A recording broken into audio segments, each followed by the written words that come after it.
Thank you for all for coming. This is great attendance. I don't want to say I'm surprised, but I'm actually really grateful that some of you showed up because it's so nice out. But welcome to the Women in Leadership panel. I figured during Women's History Month it would be nice to do something. So thank you to our panelists for agreeing to be on the panel.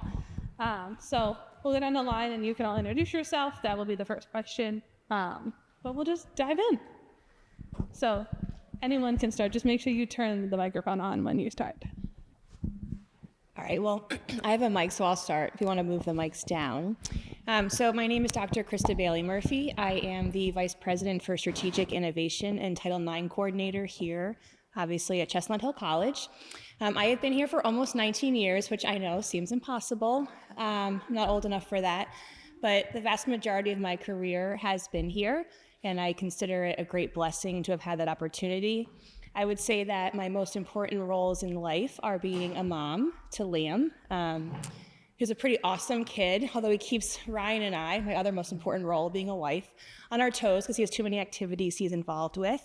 I also love coaching. I've discovered a passion for coaching youth, although those boys, they certainly test me and my patience.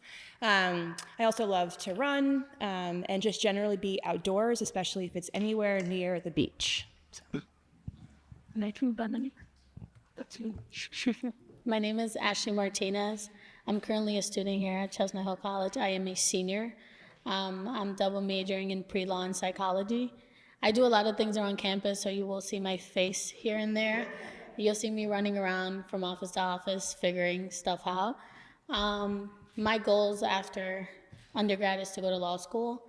One of my big passions is immigration, so one of my life goals is to help reform the immigration system in America. Hi, I'm Megan Kaiser. I am the owner of Dance Fit Exertainment, Dance Fit Chestnut Hill, which is a local adult dance fitness studio around the corner from here. We describe ourselves as a boutique dance experience where our motto is to disguise your exercise. We have classes every day of the week, and I'm a big fan of this gal right here, who's one of our loyal folks, and as she was ideating about bringing this panel together, she thought we'd bring me in as a local entrepreneur. So I'm happy to be here today. Hello, my name is Kim Walzak. I've currently been here full-time for now 3 years. I'm full-time business faculty, and I am the co-director of Diversity, Equity, Inclusion. I can tell you that I'm at a chapter of my life where I personally feel that I hit the lottery. And I feel like that with my family, of just getting married to Walter and my kids, and where I'm at, I feel like God has placed me at the right place at the right time, and I never want to leave this college. I think it's awesome. Well, okay, Kim. I'm Rosalind Emmanuel Fresnel. I have been here for a year and a half, and then the majority of my career has been in student affairs, student life, at small private Catholic institution. Only one of them actually was not institution. I'm currently here. I'm the Vice President for Student Life and Dean of Students. In my spare time, I have 4 kids. In my spare time, I am also, as Krista mentioned, running around with my kiddos who are in soccer and karate and basketball. I have a 4-year-old who demands my time when I am not here, which some of the stuff that I will say, we'll have to talk about my kids and how they have motivated me to be here and to do what I do. So yeah. I love a good Marvel movie. There's a Captain America movie out if you wants to go see it. That's what I do in my regular time when can be by myself on my couch by myself where the kids are doing something else. So I want to put that out there, by myself, okay? Not even with my husband, to be by myself on the couch. Nobody bothers me. Thanks. It sounds like a marvelous time. Okay, so our first question, and you all can kind of, if you all want to answer a question, most of you, whatever you're feeling, but in what ways, if any, have you found that being a woman has shaped your experiences, whether it's at work, leading a student organization, being a student, in life, however you like to interpret this question. And you don't have to go in any particular order. Whoever's feeling can start. I feel like at Chestnut Hill, we're like a bubble where men and women are equal, and it's obviously not like that outside of here. And I only, I want to say my freshman years when I realized the difference, because I realized that men were held to a standard and women were held to a standard harder than that. And I feel like I realized that when I did my internship my freshman year at the Philadelphia District Attorney's Office, because I saw how much work was given to the male interns and the female interns. And I don't think it was on purpose. I think it can be on purpose at times, but I think at that moment, it's just something that's ingrained into society that needs to be unlearned. But I feel at least here, I don't feel that way in this bubble. And I know when I go to law school and when I become an attorney, I'm gonna go into a very male-dominated field. And being a woman, you can be looked at as less than. You can have more credentials than someone and still be looked at as less than. And especially this applies to women of color, because that's an even bigger disadvantage. But all I know is that I'm gonna have the same credentials as some other male counterparts of mine, and that's gonna speak for itself.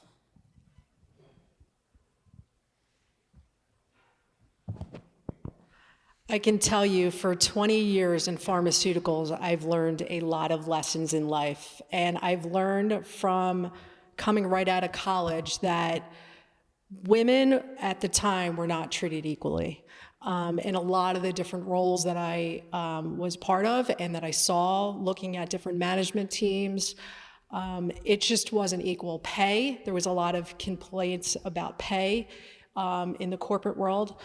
But through the years, I've learned that how you can help shape that is by being part of that change and by proving and showing your worth at sitting at a seat or having a voice at all different levels. So through my years, I realized that, by you speaking up, by you being strong, by you being confident, by you being positive, and that's the key message, by being positive, people flock to you.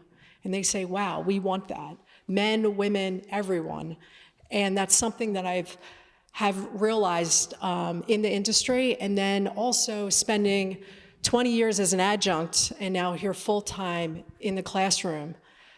I see that in the classroom, students look for that. They look for a strong woman. They look for a woman that has a can-do attitude, that is positive, that says, you know what, you can get that done. You can do it. And that's some of the lessons that I've learned in life that has helped shape me. I've seen other strong women in the workplace, and I said, oh, how do they have the confidence? How can they do it?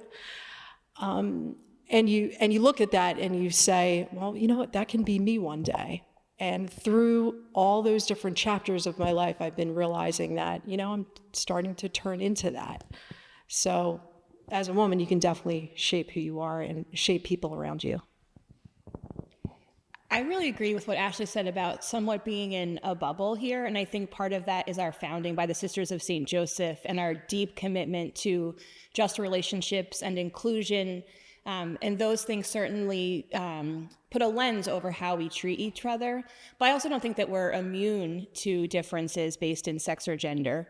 And I think sometimes as a woman, especially someone who was trying to come up in my career, there are times when being assertive is misinterpreted.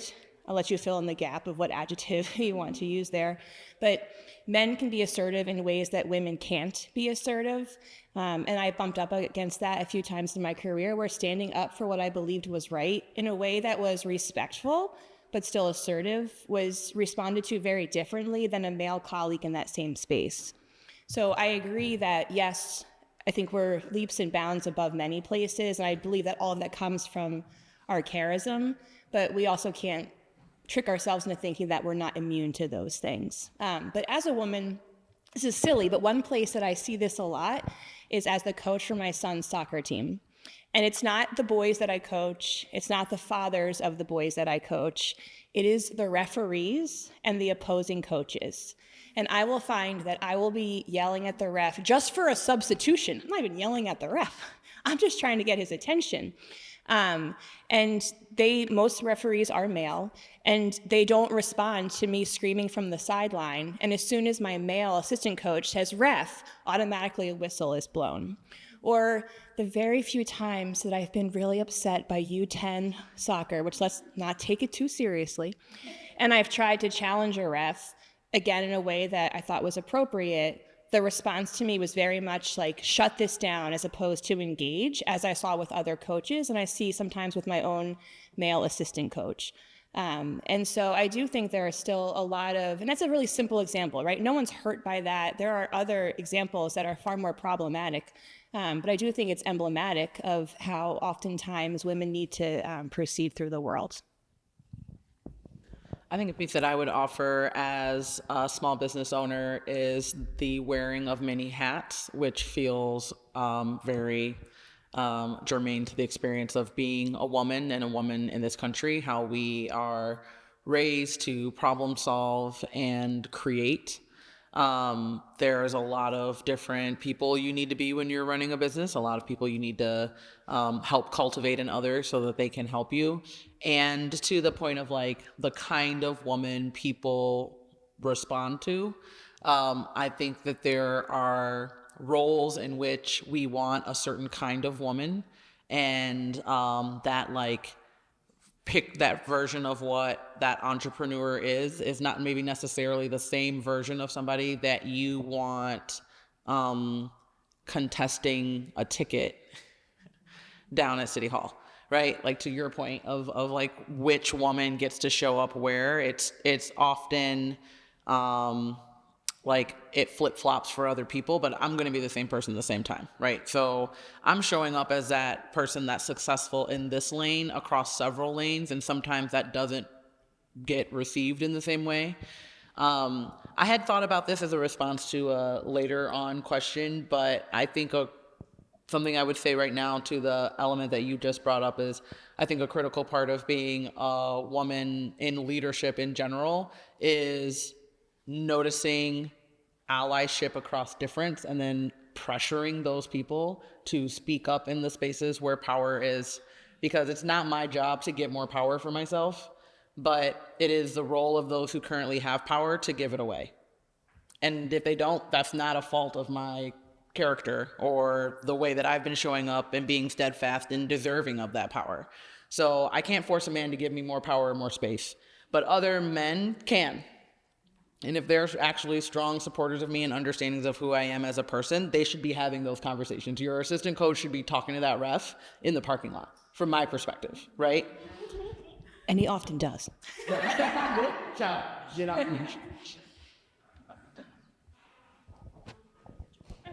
Yeah. I think what I wanted to add is to talk about the fact that, at least in my experience, it just seems like women have to work a little bit harder than men have to. And maybe it's just perceived that way, but I would say I see it where, especially, so I'm Haitian, and then you can hear that I have an accent, and I just always feel that we have to work a little bit harder to get where we need to be. And you just brought a little bit about talking about allyship, and later on I was going to talk about the network that you built around yourself for the people to be able to advocate for you or help you advocate, or even when you feel like that you may be in your own mind of self-doubt, and that no, you don't have to work this much harder to get here. You don't have to be here 24/7 to make sure that this work is being done when you see that your male counterparts may have left at like 4 o'clock, whatever that may be. But I think that piece is where I think if you build the networks around you, and it's like, you could do it at this time. You could do it between this time frame as well. And having the support behind you and to kind of help you out. But that's what I would bring in, and noticing the fact that like we do. At least I did. I noticed that I have. So yeah. Thank you. How has your definition of leadership changed since you've been either at CHC or in general? I think when I started college, I didn't really view myself as someone in a leadership position. In high school, I just kind of did my work, went home and worked, and that's like what I did as part of my routine. I needed to help my family, and that's what needed to be done. And then when I got here, it's so funny the way things worked out because I wasn't going to dorm here, and then just stuff happened with my family, and I ended up dorming here, and I found myself with so much free time. And I was like, I need to do something. I can't just be in my dorm every day. So the first person I vividly remember like having a conversation with about leadership was Anna Ryan Bender. She's on maternity leave, but her and I were talking about Undocu Week. We had met briefly when I did the FIRE program over the summer, and she was like, well, you can help us. I was like, I've never run an event before, like I don't know what goes into it. She's like, well, I'm here to guide you. You can help us, you can just come to the event. So then from there I started to build like my confidence. So then I started to take more things on, and I was like, well, I'll be an ambassador. And then I was like, well, I'll work for Tishner Greer. I'll be a mentor for the Logue Scholars. I'll be part of the mission scholarship. And I started to realize that everyone around here was willing to help me. So then from there, I built like this rapport that I didn't realize I was building with not just like faculty and staff, with like my fellow students, that if there was a problem, Ashley knew how to fix it, or Ashley knew who to talk to fix it. Or if they needed help to run an event, Ashley knew how it needed to be done or who you needed to get permission from. And I recently realized that now that I'm a senior and I'm mentoring freshmen, that they see me on like this pedestal. I don't know if that's the right word, but like that I didn't realize I had built just because I was confident and because I was willing to help. And it gets like, and willing to have like what Kim was saying, like I was nice and people gravitated towards it, and that I was willing to give my time for things that may not seem important to others, but maybe important to an individual. And then as I'm going out into the workforce now and realizing like what I want to do with my life, even though I've known what I wanted to do since I was like 3, but now it's like real. I realized that I cultivated that here, and I cultivated a confidence that like, I don't think if I have like a hard conversation with a male, I don't think I'm less than because I have built on my confidence here.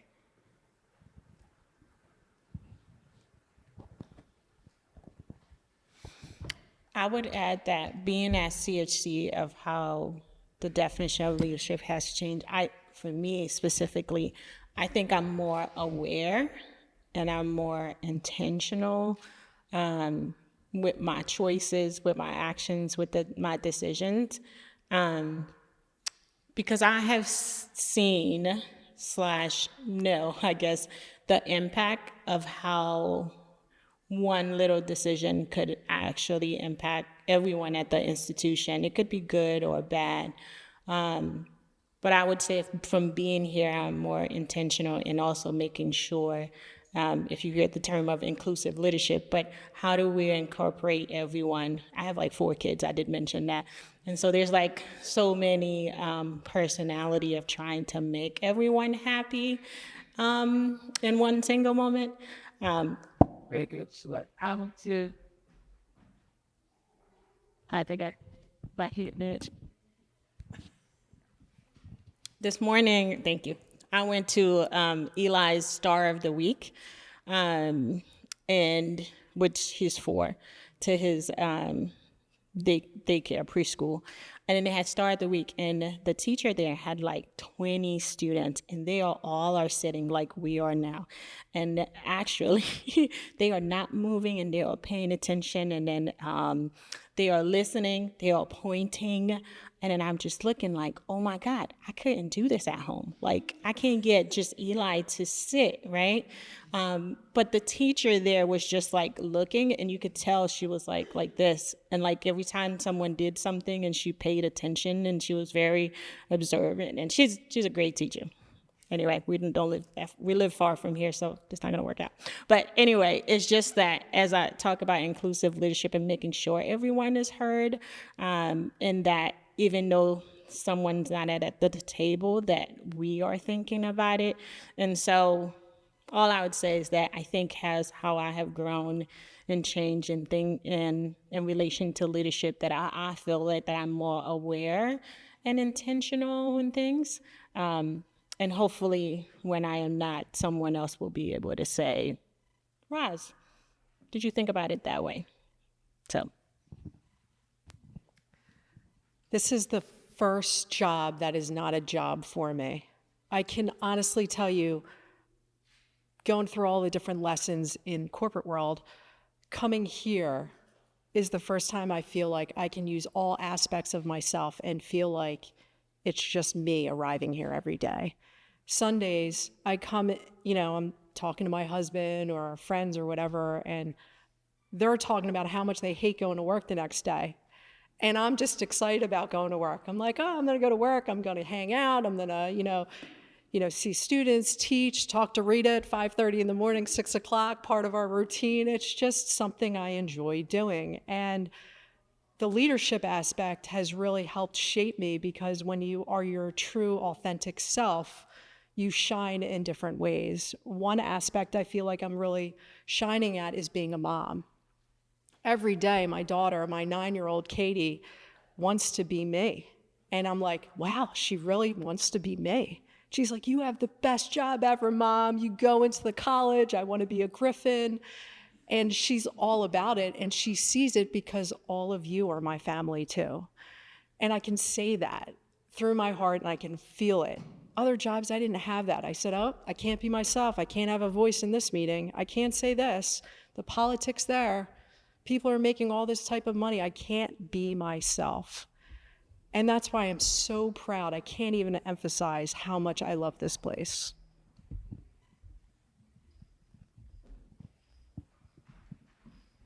Talk right out. We're not your work. So, quiet. I would like to think that my leadership style has always been very inclusive and intentionally trying to make sure that everyone has a seat at the table. And then if people aren't at the table, we're asking ourselves, well, why aren't they here? Not just saying like, oh, well, they didn't show up. But what have we done or not done to make them feel included?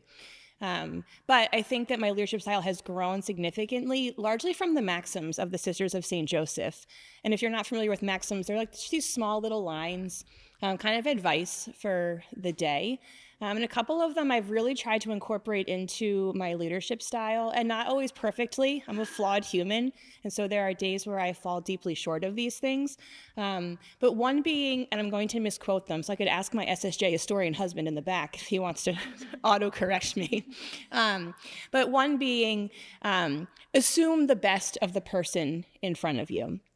And so that I found has been super helpful in entering into every conversation, assuming the best of that person, rather than starting from a place of, I'm already in the weeds and you're stopping me walking down the hall and all those things, because then you're already shorting that person in terms of the dignity they receive or dignity they deserve from you. The other one I really love, which again I'll misquote, but is to take projects as far as you can to completion and then let someone else take the glory. And so I love that one because it's really important to me that people who work with me or for me on an org chart have the chance to shine. And so many of them are in this room today, and they teach me things every single day that help me to be a better leader.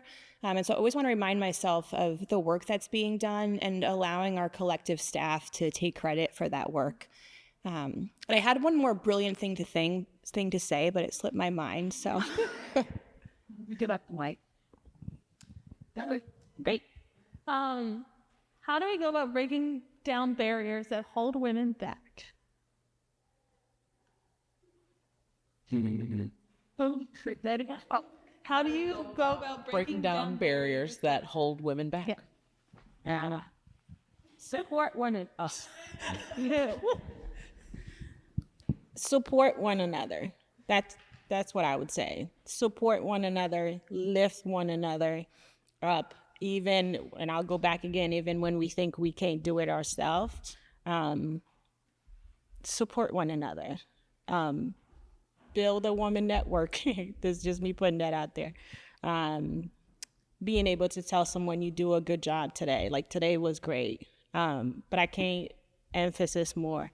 Support one another and not trying to break anybody down, right? We all in this together. There was a period of time where it wasn't our world at all. So support one another. That's what I would say of how you help break barriers.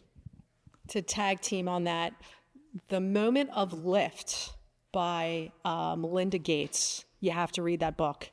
It talks about lifting women up, and it's an amazing book. I would say that the barriers, obviously you have to identify the ones you intend to remove or work around.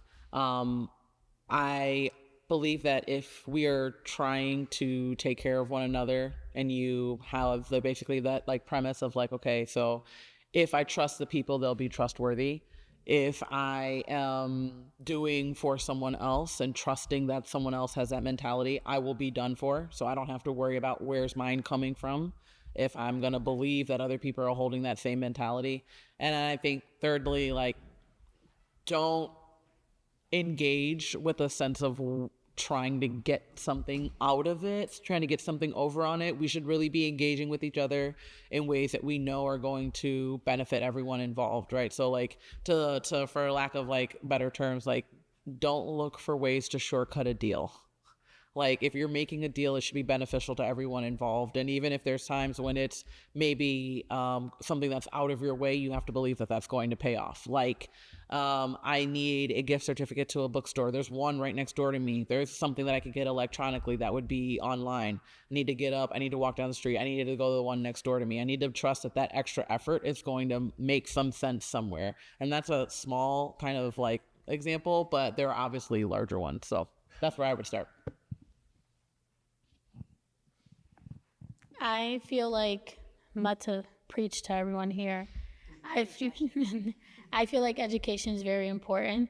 I always tell everybody if they come to me with questions, I'm like, someone can fire you from a job, but no one's gonna take your name off that degree if it's hanging on your wall. And I think being educated in certain aspects is very important. I would not say I am an expert in immigration, but I would say I know more than the average person. And that's because I want to have these conversations with people. And I think when you're educated and you go about things, and it doesn't necessarily need to mean that you have a degree, but you have gone out of your way to teach yourself things that are going to help you in the future. Something I'm really working on is my delivery. I feel like sometimes I can be a little harsh. And I'm educating myself in a way to better deliver things. That way it's responsive to other people. Because if I come off in a harsh tone, to me it's not a harsh tone, but to someone else and maybe, then me being educated doesn't mean anything because I have built a wall, like where people are not going to be responsive to me. I feel like, I don't want to say I'm the most educated in my family, but I'm the only one of us that has gone to college. And my parents are from an immigrant country and they didn't really finish their education. And I love my older sister to death, but sometimes we get at it because I viewed things from like a very logical perspective and she didn't go to college, so she views things more worldly than I do. And I feel like that plays a part because when she's my sister, so obviously we argue, but with her is where I'm practicing like the delivery aspect of things, because when I get into spaces that I want to sit at uncomfortable tables. So when I get into these spaces, I want to be able to speak from a place where like I'm not being looked at as a woman, I'm not being looked at as my race, I'm not being looked at as being Hispanic, I'm being looked at as my brain, like what I'm bringing to the table. I think these beautiful women said it perfectly already. So Awesome. I'm gonna skip the next question. I feel like we've kind of talked about it a little bit. But what professional advice would you give your younger self?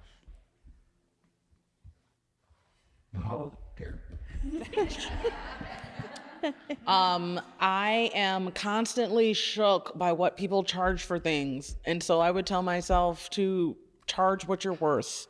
People are charging insane amount of money for the most things. I'm like, I can do that. Like that is a cross skiller. Like that is something I'm like, what? And who's out here charging these prices? Men? Okay, so charge what you're worth. I remember my 9 to 5 is in public education. I work with all kinds of adults that are in our public schools. And I was talking with somebody about when we could meet, and she used the word exploitation.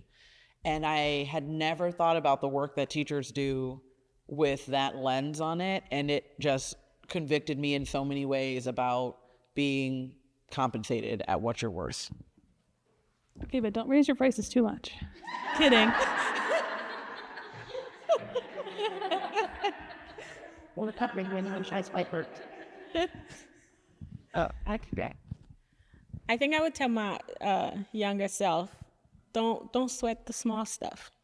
There's so much now in our world, even just life and now that I'm grown, I guess, semi-grown, that like there's so much important things, and I'd say it's spending time with family, spending time with yourself, caring for yourself, your mental health.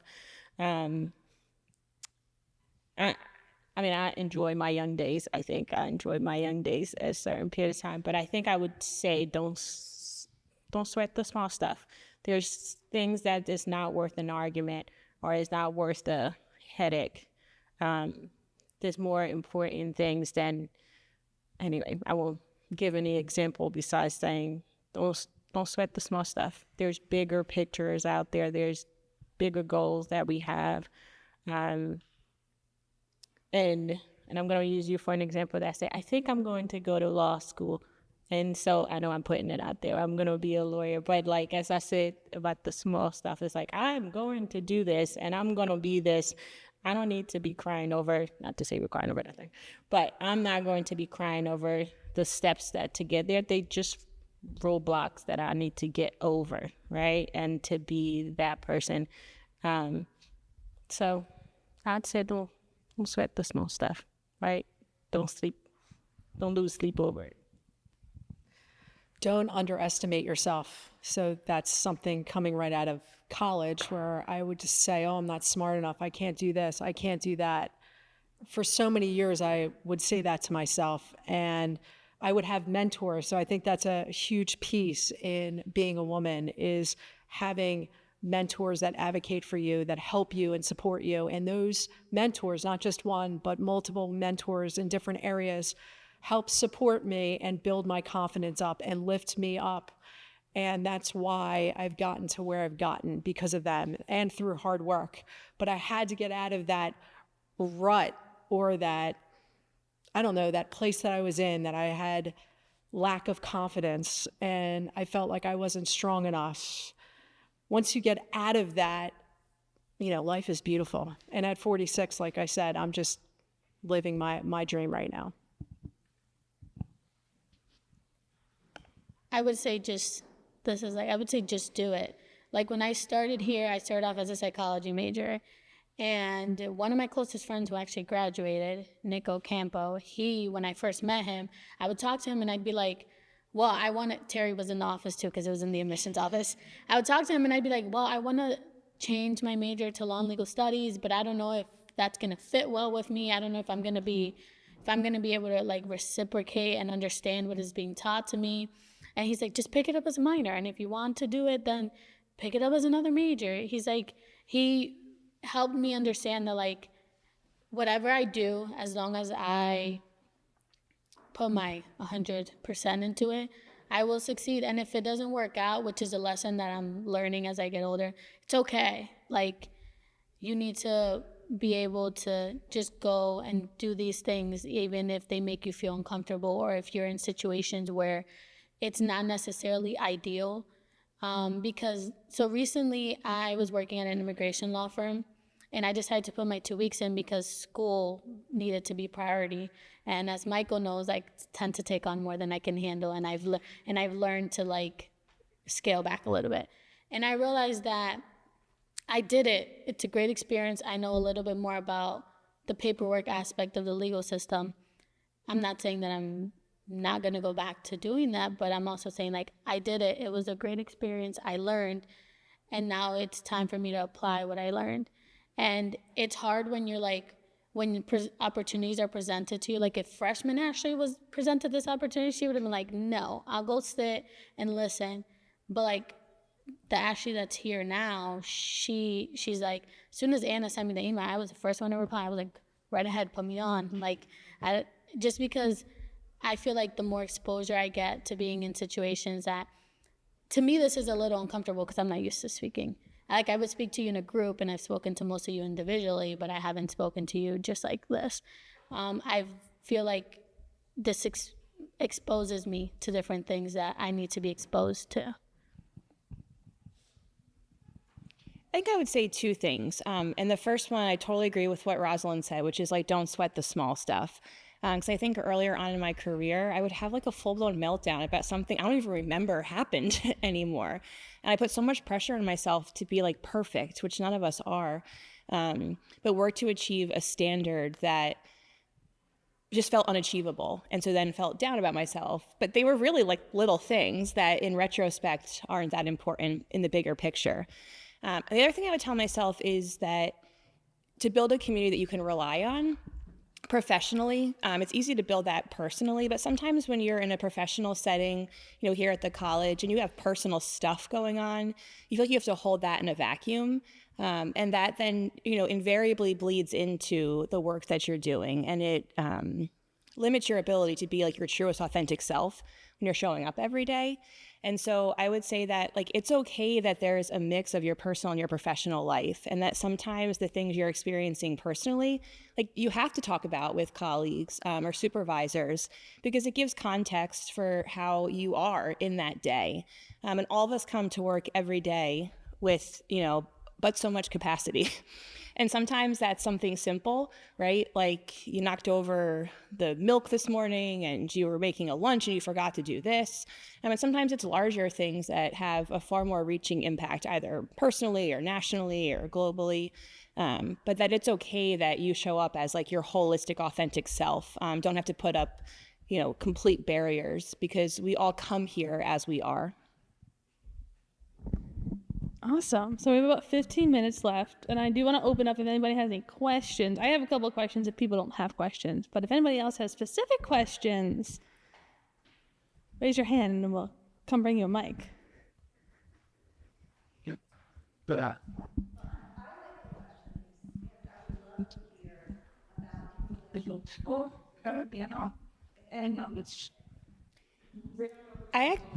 Yeah, let's do that one. Who are some of the most influential people that have guided you to where you are today? So I actually really wanted to answer this question, so I'm glad that you Sorry. There's the obvious people. I've been super blessed with some amazing mentors in life. I am blessed with, I'm going to embarrass him, but a super supportive husband that does all of our cooking and other things that allows me to focus on being a mom and other capacities, mostly like being a chauffeur. But as I was thinking, I really think that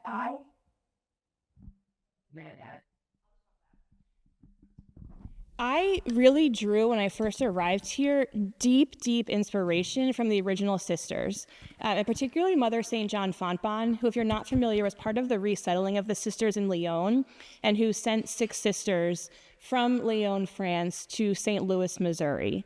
And I cannot wrap my head around that story. Like, I can't wrap my head around it being like, in the 1800s, and there's no Wi-Fi and there's no email. And these 6 sisters who are very young are leaving France to never see their families again, to come to this territory they don't know by boat, to serve out God's call for them in this vocation.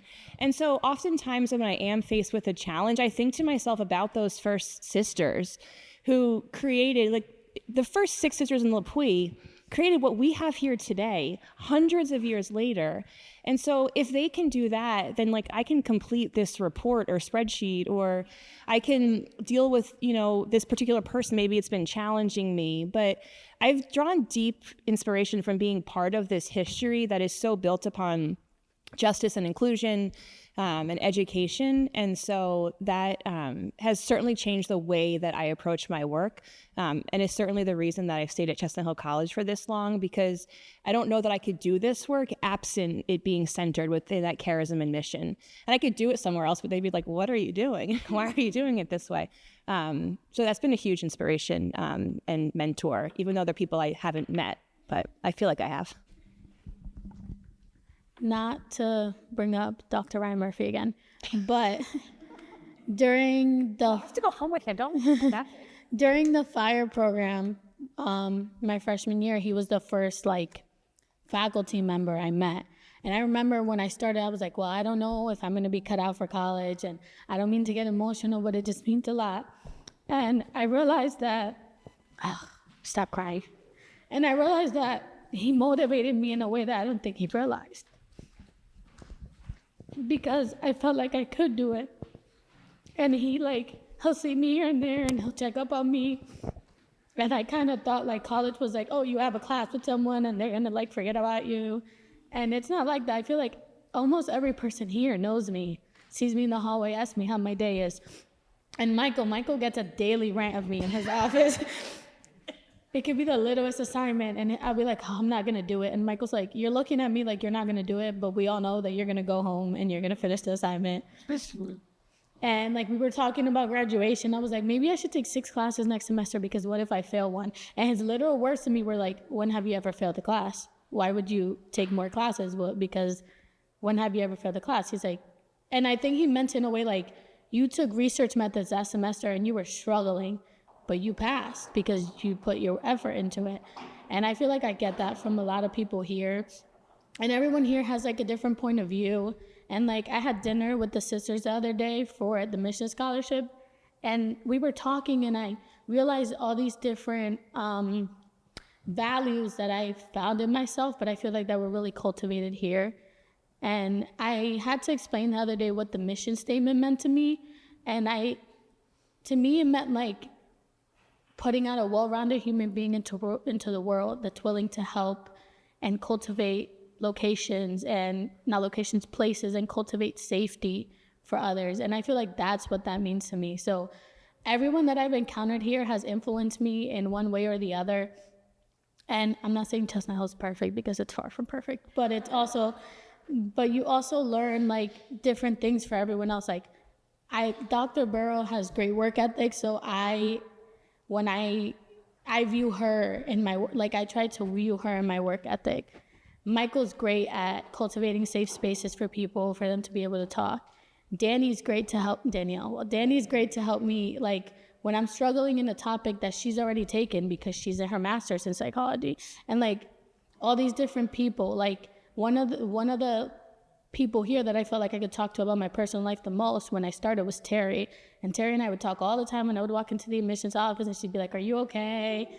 And I feel like everyone here has played a role in my life, even other students, because I feel like I've either learned from them or I've had conversations with them that needed to be had. And I didn't mean to cry.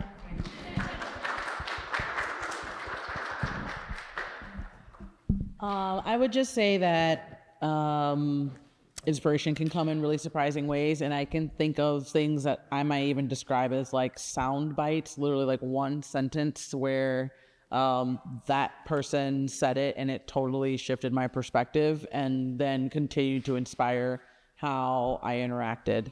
One of them I said earlier, trust the people and they become trustworthy. That's a really huge one that I think really guides seeing positive intent in people, right? But then also moving at the speed of trust. Both of these things are phrases that are part of Adrienne Maree Brown's concept of emergent strategy or holding change, both really powerful books that she has and concepts that exist, but of course existed in other places, really old wisdom that's now showing up with this particular label on it.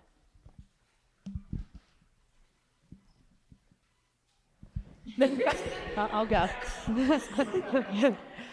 So in my personal life is definitely my daughter. She makes me a better person. I just look at her and I say to myself that I need to be her role model every single day. So I have to make sure when I go home at night that I did everything the right way so I could sleep at night and know that I was a good mom. I provided and showed her I was a strong woman. So that's that. My mother, of course, strong Hispanic woman. She has been very strict with me, but she's very warm and inviting, along with my aunt, who has been another key important piece in my life. In the professional world, I had this woman, she was a vice president. I've reported to her for quite some time. Her name was Julie Thomas. She's still at Johnson & Johnson. Indian woman. I ate so much Indian food, I would say, in 5 years.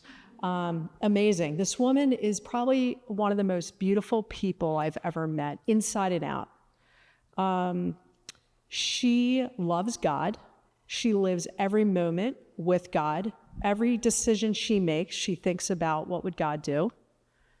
And to me, I saw how a woman at that level really put meeting people with love as a everyday practice. So I consistently learned from her. We would have hour conversations, 4 hours at night, where she wanted to know every single detail of me. Yes, it was exhausting at times, but she got to know me and I got to know her. And that's how she liked to build her team.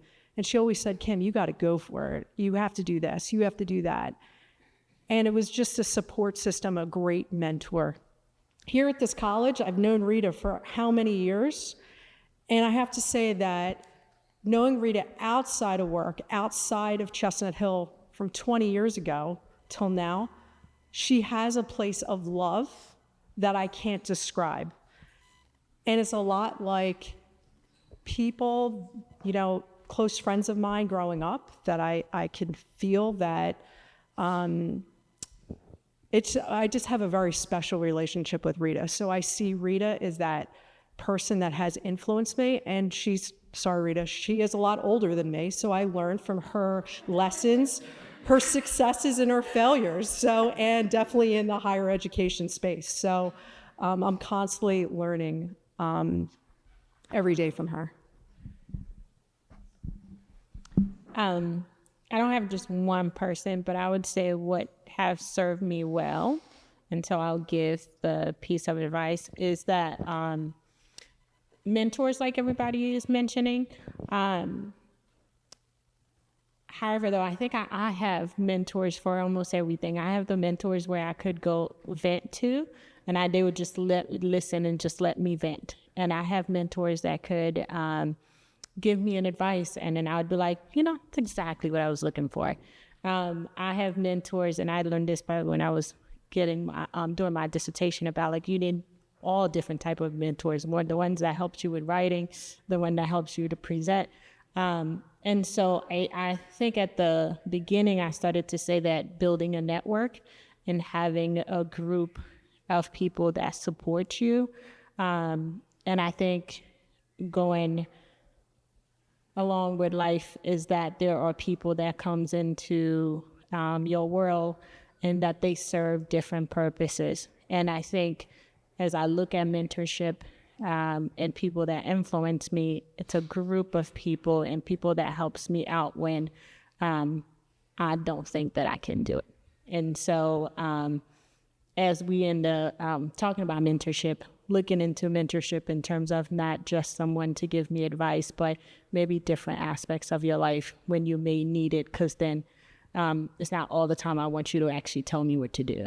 But there's also I can't always go to you and just really say what I want to say, because you probably gonna say, you know better than this, get your life together. So mentorship and having different people in your life that means different things and that may know what you need at different times. That's what I would say. Awesome. Thank you all for sharing. We have about 3 minutes left, which I don't think is enough time for a full question. It's a really important question. Oh, sure. So I think, first of all, thank you all. It was beautiful what you shared. On St. Joseph's Day, I think we do need to acknowledge the foresight of our founders, the Sisters of St. Joseph. Sister Kathleen, they're not perfect women, so pardon for that. But I think we need to recognize the foresight of forming a college for women that existed as such until 2003, recognizing that bachelor's education was going to be increasingly necessary for women in the 20th century.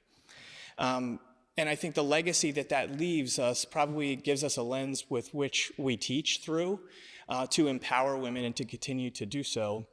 And I think if you don't have a lot of interaction with sisters, and I'm speaking sort of for the larger society, there can be a tendency to view sisters as sort of one-dimensional, as opposed to the accomplished, educated, strong women in charge of multi-million-dollar organizations and empowering those around them. So I think the legacy that we all have through that is a debt that we owe to the congregation, and that we're very proud, Ashley and all of our students, that you're going to carry that forward and be those ambassadors for us in the future. So thank you. You're